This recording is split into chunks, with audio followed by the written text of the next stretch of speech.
तुम्हें शायद यह बात अजीब लगे, लेकिन सच यही है कि उम्र बढ़ती नहीं है, उसे बढ़ाया जाता है। हर दिन, हर छोटी आदत के साथ, हर उस सोच के साथ जो तुम बिना समझे दोहराते रहते हो। कभी तुमने गौर किया है कि कुछ लोग 50 की उम्र में भी वैसे ही चमकते रहते हैं जैसे वो 30 में थे, और कुछ लोग 30 की उम्र में ही थके हुए, झुके हुए और अंदर से टूटे हुए लगने लगते हैं। क्या यह फर्क किसी किस्मत से है, या इसके पीछे कोई ऐसा रहस्य है जिसे जानबूझकर हमसे दूर रखा गया है? आज जो मैं तुम्हें बताने जा रही हूं, वो कोई जादू नहीं है, लेकिन अगर तुम इसे समझ गए तो तुम्हारी पूरी जिंदगी बदल सकती है। क्योंकि आयुर्वेद कहता है कि बुढ़ापा एक घटना नहीं है, यह एक प्रक्रिया है, और हर प्रक्रिया को धीमा किया जा सकता है और तेज भी किया जा सकता है। फर्क सिर्फ इतना है कि तुम अपने शरीर को समझते हो या नहीं, तुम इसे सुनते हो या नहीं, और सबसे जरूरी, तुम इसे क्या देते हो। क्योंकि सच्चाई यह है कि हमारा शरीर हर दिन खुद को ठीक करने की कोशिश करता है, हर दिन, हर पल, लेकिन हम अपनी आदतों से उसे कमजोर कर देते हैं। हम देर रात तक जागते हैं, गलत खाते हैं, स्ट्रेस में रहते हैं और फिर उम्मीद करते हैं कि हम हमेशा जवान दिखें। यह संभव नहीं है, और यही सबसे बड़ा भ्रम है। आयुर्वेद इस भ्रम को तोड़ता है और सच्चाई से तुम्हें जोड़ता है। वह कहता है कि शरीर में 3 दोष होते हैं: वात, पित्त और कफ, और इनमें से सबसे ज्यादा जिम्मेदार होता है वात।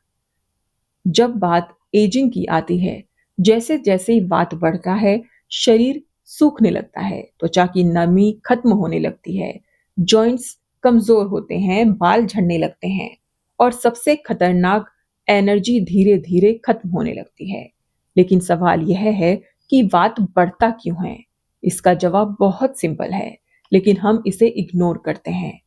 जब तुम अनियमित जीवन जीते हो, जब तुम खाना समय पर नहीं खाते, जब तुम नींद पूरी नहीं लेते, जब तुम अपने मन को शांत नहीं रखते, तब वात धीरे धीरे बढ़ने लगता है, और तुम्हें पता भी नहीं चलता। शुरुआत में यह सिर्फ हल्की ड्राइनेस के रूप में आता है, और फिर यह रिंकल्स में बदल जाता है, और धीरे धीरे डिसीजेज में, और तब हम कहते हैं उम्र हो गई है। जबकि सच्चाई ये है कि हमने खुद अपनी उम्र बढ़ा दी। लेकिन अच्छी बात यह है कि अगर तुमने उम्र बढ़ाई है, तो तुम इसे कम भी कर सकते हो, और इसके लिए तुम्हें किसी एक्सपेंसिव ट्रीटमेंट की जरूरत नहीं है। तुम्हें सिर्फ अपने जीवन में कुछ बेसिक बदलाव करने होंगे, जो इतने सिंपल हैं कि तुम्हें लगेगा कि यह काम नहीं करेंगे, लेकिन यही सिंपलिसिटी उनका सबसे बड़ा पावर है।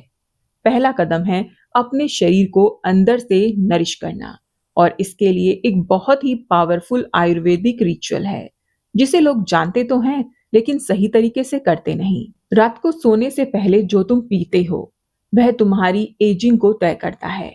हाँ, यह सुनने में सिंपल लगता है, लेकिन यह पूरी तरह से सच है। अगर तुम रात को सोने से पहले 1 गिलास गर्म दूध में हल्दी, काली मिर्च और थोड़ा सा घी मिलाकर पीते हो, तो यह सिर्फ एक ड्रिंक नहीं है, ये तुम्हारे शरीर के लिए एक हीलिंग थेरेपी है। हल्दी इन्फ्लेमेशन को कम करती है, काली मिर्च उसे शरीर में ऑब्जर्व होने में मदद करती है, और घी तुम्हारे शरीर को अंदर से तरोताजा करता है, जो एजिंग को स्लो करने में सबसे बड़ा फैक्टर है। यह कॉम्बिनेशन तुम्हारी स्किन को नरिश करता है, जॉइंट्स को मजबूत करता है, और ब्रेन को शांत करता है। लेकिन सिर्फ एक ड्रिंक से सब कुछ नहीं बदलेगा।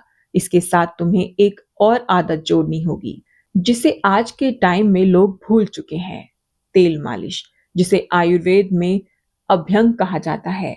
सोचो, जब तुम छोटे थे तो घर में तेल मालिश होती थी, और तुम्हें कितना अच्छा लगता था। वह सिर्फ एक ट्रेडिशन नहीं था, वह एक साइंस था।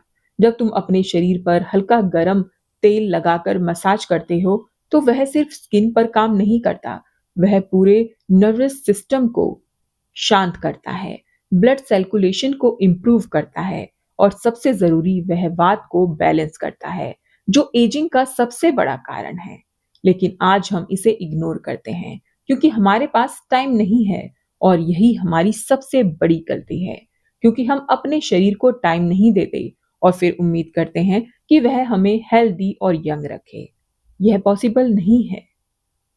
अब एक और चीज जो तुम्हें समझनी होगी वह है पाचन, यानी कि डाइजेस्टिव सिस्टम।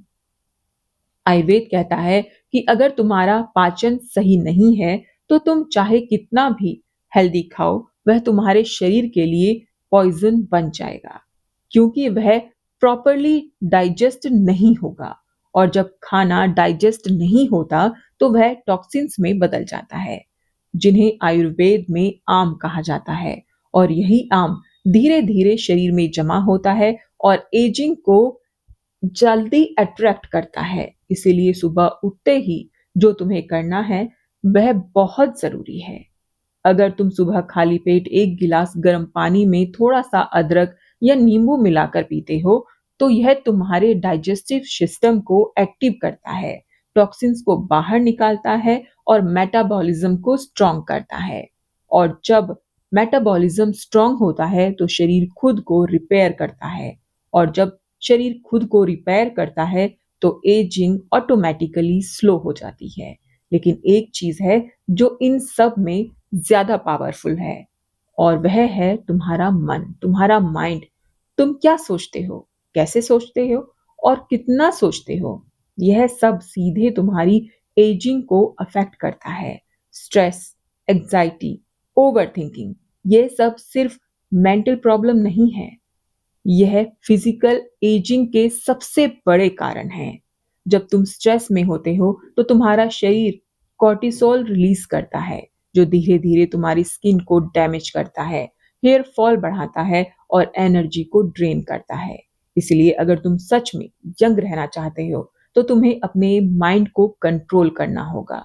हर दिन सिर्फ 10 मिनट अपने लिए निकालो, अपनी सांस पर ध्यान दो, डीप ब्रीथिंग करो और महसूस करो कि तुम इस मोमेंट में हो। यह छोटा सा प्रैक्टिस तुम्हारी बॉडी को सिग्नल देता है कि सब कुछ ठीक है। और जब बॉडी को यह सिग्नल मिलता है तो वह रिपेयर मोड में चली जाती है, और यही असली एंटी एजिंग है। और अब आखिरी चीज जो सबसे ज्यादा इग्नोर की जाती है वो है नींद। अगर तुम रात को देर से सोते हो तो तुम अपनी एजिंग को खुद बढ़ा रहे हो, क्योंकि रात का समय खासकर 10 बजे से 2 बजे तक का बॉडी के रिपेयर का होता है। अगर तुम उस समय जाग रहे हो तो तुम उस प्रोसेस को ना स्लो कर रहे हो। इसलिए अगर तुम सच में फर्क देखना चाहते हो तो सिर्फ एक चीज करो, टाइम बदलो। सोने का टाइम, उठने का टाइम। यह सिंपल सा चेंज तुम्हारी स्किन, हेयर, एनर्जी सब कुछ बदल सकता है। अब सवाल यह है, क्या तुम यह सब करोगे या फिर वही पुरानी आदतों में तुम फंसे रहोगे? क्योंकि सच्चाई यह है कि कोई भी तुम्हें यंग नहीं रख सकता। यह पूरी तरह तुम्हारे हाथ में है। और जब तुम यह समझ जाओगे, जो तुम सिर्फ बाहर से नहीं अंदर से भी बदल जाओगे। यही वही असली जवानी का रहस्य है। अगर आपको वीडियो पसंद आई तो लाइक जरूर करें।